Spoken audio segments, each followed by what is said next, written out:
Hey, everybody, just did an amazing episode on self-image. Took a lot of information from James Allen, As A Man Thinketh. Took a couple of sentences from A Course in Miracles, 2 great books. And make sure you check it out. You're going to love it. It's a good one.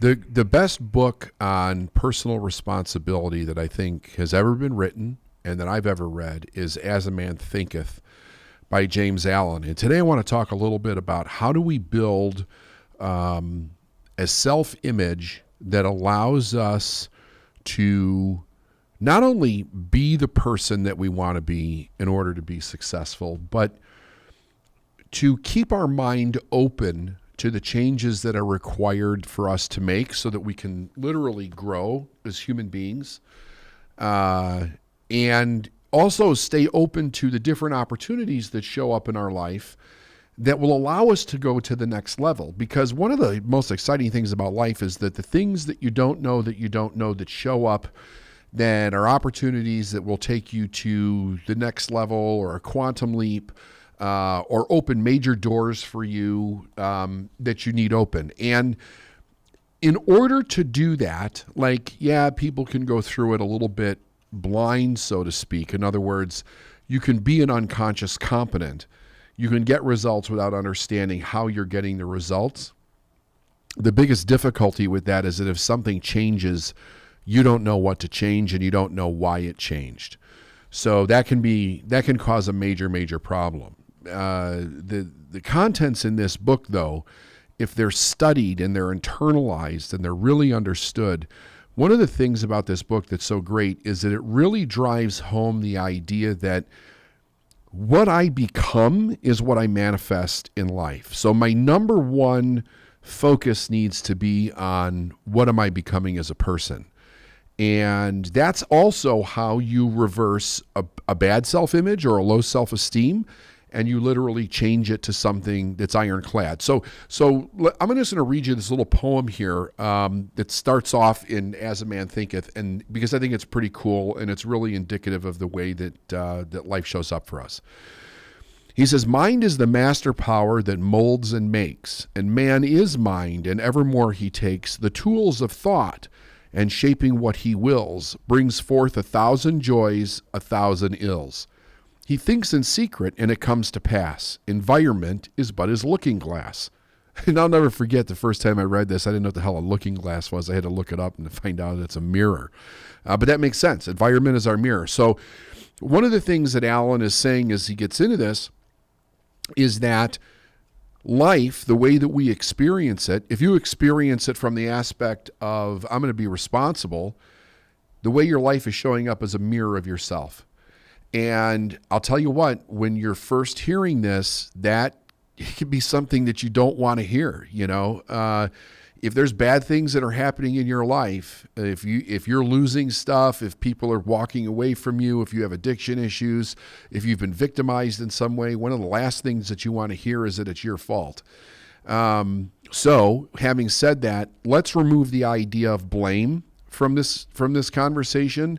And let's just talk about responsibility and being the cause and effect of what it is that we want. Because blame indicates that there's some a conscious wrongdoing involved.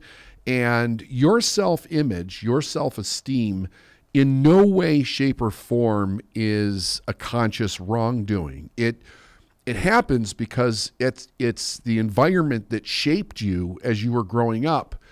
And we're kids, you have to conform to your environment. You don't have much of a choice. An adult has a choice, but by the time they reach adulthood, if they're formed by a dysfunctional environment, they don't know that environment is now in them, and they don't know how to change it. So the whole idea is that once you become conscious of the idea that you can change it, then you can go out and you can do things in a way where you don't take it personally. You understand who you are. You understand what needs to be changed. So he kind of starts off here in an interesting way. He says, "A man's mind may be likened to a garden, which may be intelligently cultivated or allowed to run wild.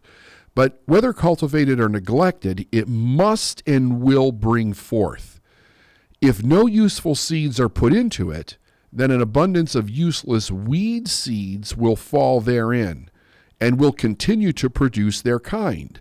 Just as the gardener cultivates his plot, keeping it free from weeds, and growing flowers and fruits which he requires, so many a person tend to the garden of his mind, weeding out all of the wrong, useless, and impure thoughts and cultivating toward perfection the flowers and fruits of right, useful, and pure thoughts. By pursuing this process, a man sooner or later discovers that he's the master gardener of his soul, the director of his life. He also reveals within himself the laws of thought and understands with ever-increasing accuracy how the thought forces of the mind elements operate in the shaping of his character, circumstances, and destiny.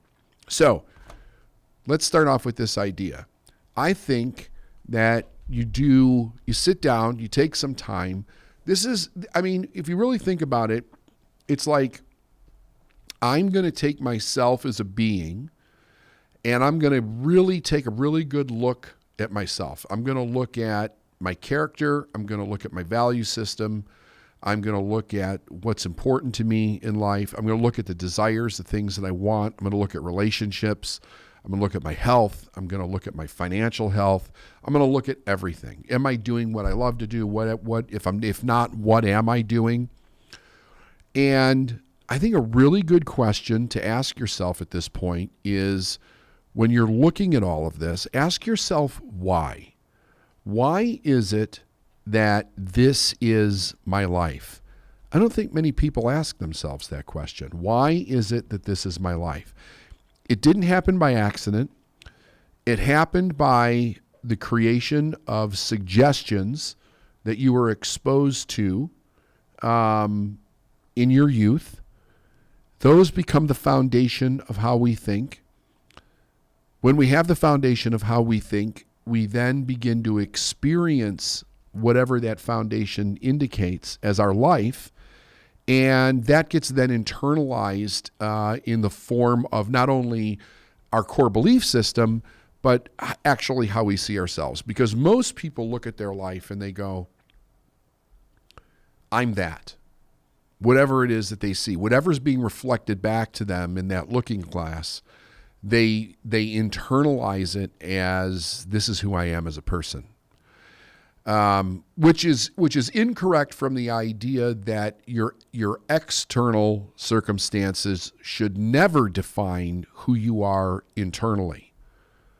We can change, we can redefine who we are at any point in time. And that's the starting point. That's where it all begins. If you want to change your life, you want to change anything in your life, it starts by a redefining of who you are in your core, which is a pretty cool thing that we all have the ability to do. But I think that you need to come from the place of, number one, I want to do it. And number two, there doesn't necessarily have to be anything seriously wrong with you to do it. Now,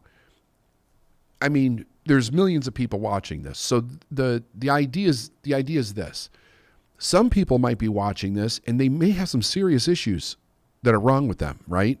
They may have physical issues that are wrong with them, psychiatric issues that are wrong with them, emotional issues that are wrong with them. They may be doing things to other people that's wrong. But I guarantee you this, all of that can be changed.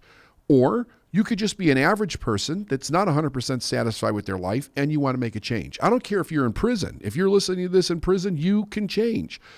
Anybody can change, but it has to start with, I'm going to change the core essence of who I am to be exactly what it is that I want. And with the proper information and the proper dedication to it, given the right period of time, you can change it. You can become the person that you want to be, and you can experience the life that you want to be. So our subconscious mind is running around basically with an image that is full of concepts and ideas about who we are and about the way that the world works, and then all the different things in the world that we experience, whether it's love or it's work or it's business or it's religion or it's money or it's sex or it's the interaction of different countries together and different ideologies, We have some idea, some belief system of how all of that operates. And a lot of it is very conflicting and very confusing. So that causes a problem too, because you have the way that a lot of these things make you feel as you go through life, and you're exposed to different scenarios and different situations as to how those things actually make you feel. Your feelings do not mean that it's necessarily the truth, though. It doesn't mean that it's the essence of what the thing is. What it does mean is that for whatever reason, it's making you feel a certain way. We just want to be careful that we don't internalize that feeling as the absolute truth. So we start from the beginning. What does our life look like? Why is it this way? Very simple answer to this question, why is it this way? With all the complexities that might be involved in this, the truth of it is we were programmed for it to be this way. Every individual was programmed by the environment that they were raised in, the ideologies that they were taught, the cause and effect that they were taught, all of the different meanings that you and I believe about everything that we see basically were meanings that somebody else gave to us and said, this is the way that it is, this is what this means. If all of that does not add up to a life that reflects back to you in a way that has you excited and motivated and conscious and feeling responsible in a great way, where you're going out and creating the life that you want every day, there is something seriously wrong in the knowledge that you have internalized as yourself versus the world. So we're going to change that. We're going to look at what do we have to do to change that. He says, every man is where he is by the law of his being. The thoughts which he has built into his character have brought him there. And in the arrangement of his life there is no element of chance, but all is the result of a law which cannot err. This is just as true of those who feel out of harmony with their surroundings as those who are connected with them. As a progressive and evolved being, man is where he is, that he may learn, that he may grow, and as he learns the spiritual lessons which any circumstance contain for him, it passes away and gives place to other circumstances. Man is buffeted by circumstances so long as he believes himself to be the creature of outside conditions. But when he realizes that he is a creative power and that he may command the hidden soil and seeds of his being out of which circumstances grow, he then becomes the rightful master of himself. So what James Allen's talking about here is that most people are raised in a way where they're very disconnected from their circumstances. They don't see the circumstances as having anything to do with them. It's just something, it's life happening to me. It's life happening to you. That's the way that it's showing up for most individuals. If we begin to study this, something very interesting happens, because all of a sudden at some point, and I can't say what that point is for you, but it definitely happens with everyone, all of a sudden there's this intimate connection that's made between the observer and the observed. So we become one at some point. In other words, I see my connection on how I created the situation that I'm in. Sometimes this takes a while because a person really has to be open, honestly looking at the possibility that they're creating the situation that they're in. Now, if you stay in a place where you go, no, I'm not creating it, this is happening to me, then you never see the connection. You have to stay open to the idea that somehow or another you're creating what it is that you're experiencing. But then Allen goes on to say, listen, here's the magic for when this happens. When that happens, you start to see the spiritual connection between yourself and life itself. And you begin to see that when you decide to think a certain way, when you start to decide to behave in a certain way based on the laws of your own being, mind you, which is different for all of us, meaning that we all have something unique inside of us that we want to be able to bring out into our life, into the world, we start to see a change take place. We start to see that, oh shit, I can change my thinking and I can change my emotions and I can change my behavior and I can cause a different effect to actually happen in my life. Never again, like I'm going to give everybody, I'll call it a rule. Rules are things that we set up to live by that keep us constant in the cause and effect that we desire, okay? That's all that a rule is. I call this a rule. Never again let a circumstance tell you what you can't do. If you want to learn this connection really fast, you have to decide that you're the master of all circumstances. Now, here's the thing. You don't need to know how that's going to be yet. You just need to decide that that's what it's going to be. Because until you decide that you become the master of your circumstances, there's no reason for you to find the way for that to be true. But if you say, I'm the master of my circumstances, if you repeat that to yourself over and over again, you start to see the causation between you and the effect. And you actually start to see how you change it in your mind. When you change something in your mind, you begin to have an effect on the effect itself so that you can experience something completely different. Alan goes on to say, every thought seed sown or allowed to fall into the mind and to take root there produces its own blossoming sooner or later into act. In other words, into action. And bearing its own fruitage of the opportunity and circumstance, good thoughts bear good fruit. Bad thoughts bear bad fruit. So how do we know the difference between a good thought and a bad thought? I'm going to make this very simple so that it's not complicated because I know how complicated this can get. A good thought is this. Does this add to my life? Does this add to someone else's life?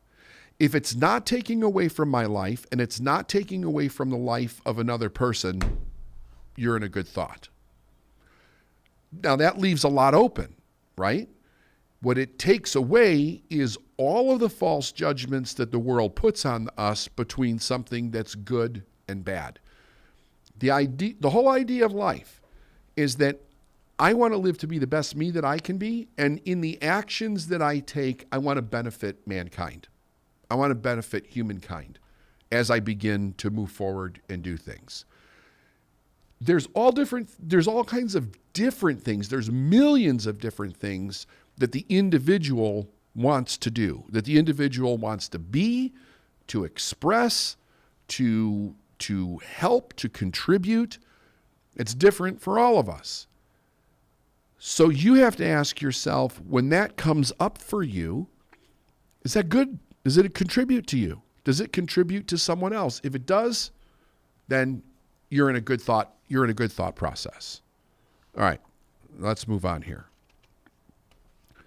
He says, circumstances does not make the man, it reveals him to himself. Circumstances does not make the man, it reveals him to himself. Men do not attract let me read that again. Men do not attract that which they want, but that which they are.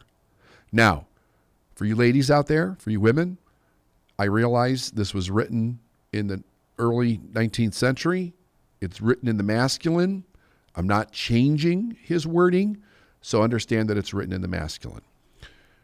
But it's for everybody.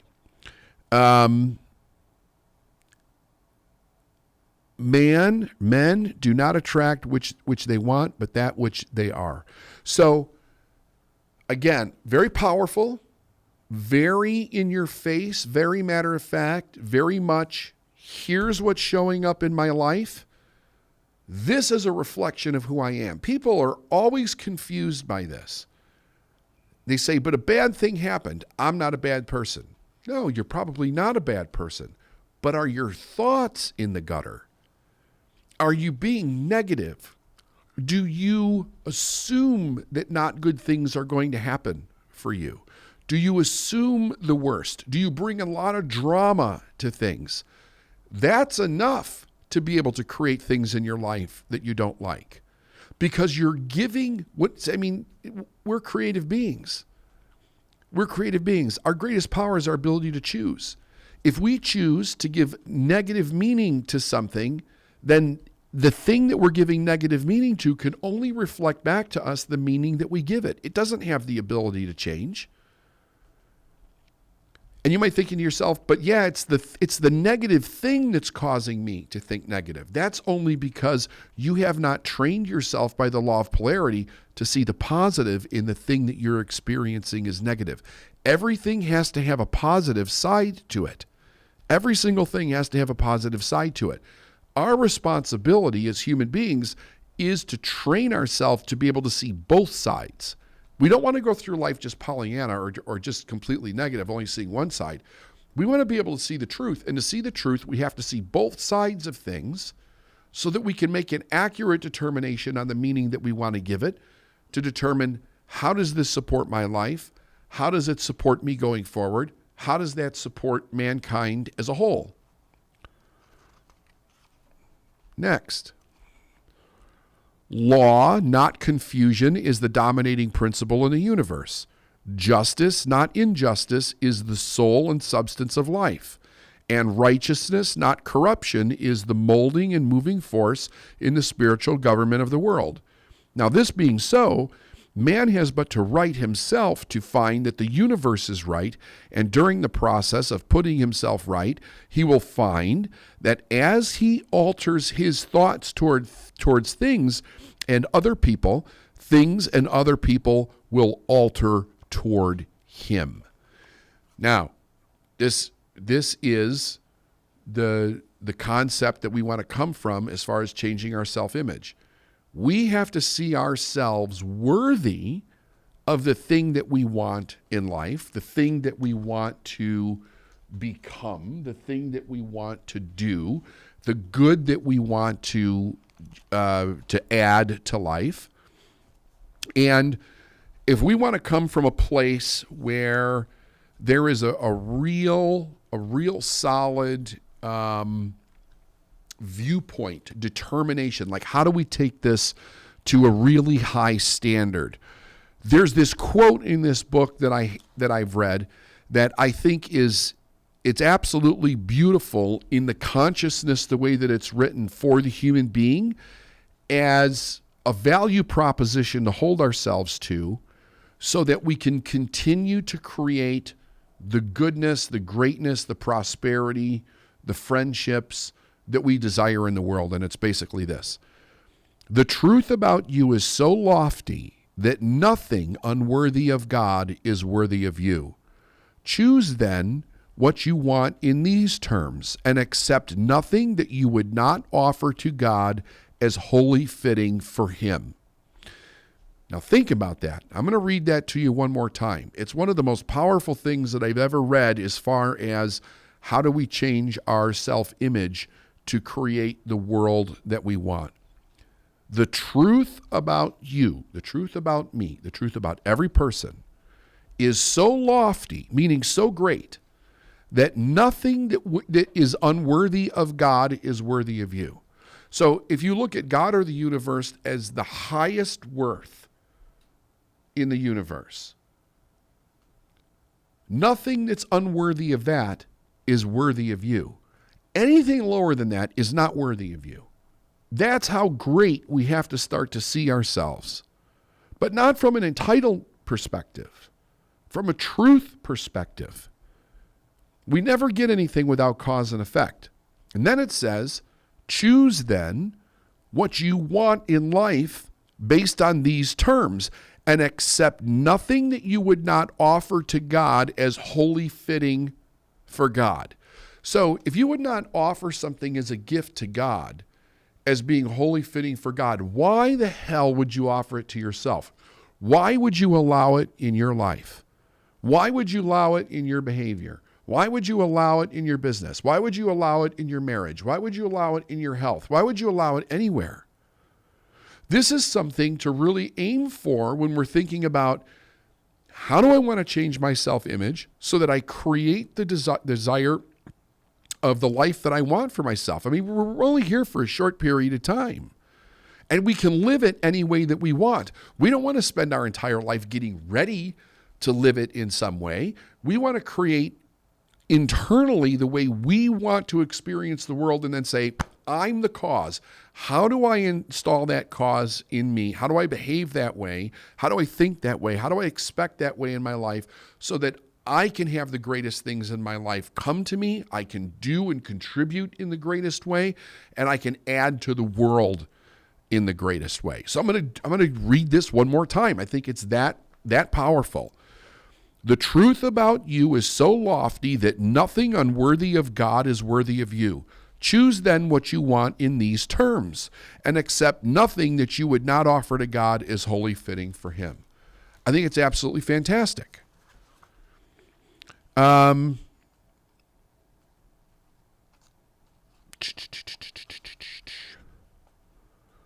vision that you glorify in your mind, the ideal that you enthrone in your heart, this you will build your life by. This you will become. Now, how do we know what that is? It's whatever we decide it to be. You have to think about, what do you focus on as you go throughout your day? It'd be good if you did this for a month, but even if you do it for one day, like, take a notepad and carry it with you. And pay attention to every single thing that you focus on and the meaning that you give it. You'll be shocked at how many negative ideas and meanings that you give things in your life. If you change that internally and you start looking at everything and say, that's good. God is good all the time. This is a good thing. Even during tragedy. Because I'm not saying that tragedy doesn't happen. Tragedy happens all the time. Trauma happens all the time. But if we can actually see the good in it, if we can call that thing good, we can start to see the truth in it. We can start to see the blessing in it. We can start to see how it's going to help my life. How many people we know who sour their lives and ruin all that is sweet and beautiful by explosive tempers, who destroy their poise of character and make bad blood? It's the question whether the great majority of people do not ruin their lives and mar their happiness by lack of self-control. If you can't control yourself, what can you control? Nothing. And what's interesting about that is that you put yourself in a situation in life that seems to be completely out of control. I mean, you will notice, if you're not in control, the one thing you'll notice about the world is that the world's fucking out of control. You'll be looking at everything. You'll be looking at the government. You'll be looking at your state, your community. You'll be looking at other countries in the world, and everything will appear to be out of control for you. It's just self-recognition of what's actually going on inside of yourself. You might think to yourself, well, David, what the hell are we supposed to look at it for? It is fucking out of control. If you come with a higher understanding, you'll be able to look at the chaos that you see out there, and you'll be able to go, everything's happening exactly as it should because it's all coming to a higher order. We are working out as a world, as humanity, we are working out what doesn't work. And it takes a long time for that to happen. As we work out what doesn't work, it dies off generationally. Be part of the generation that is going to bring something good and higher and fruitful because you took your self-image and you changed it. You made it good, you made it higher, you made it fruitful. See the blessings in everything, and you'll pass along the blessings in everything. Both heaven and hell exist right where we are. It's all viewpoint and meaning. If we give it a terrible viewpoint, it's hell. If we give it a terrible meaning, it's hell. If we give it a good viewpoint, if we give it a good meaning, if we contribute to doing good, it's good. Life will continue to get better every day, every day, every day. My life was hell for the longest period of time. My life is absolutely amazing now. And I'm not saying that there's not things that happen that aren't hard. There's not things that happen that are not sourful. I'm not even saying that right. Sourful. Am I saying that right? Maybe. Anyway, when you experience something, you know that it's only for a period of time. You know that you mourn, you grieve like any living thing. But you don't see it as like bad doom and gloom for your entire life. And then you move on to the next thing.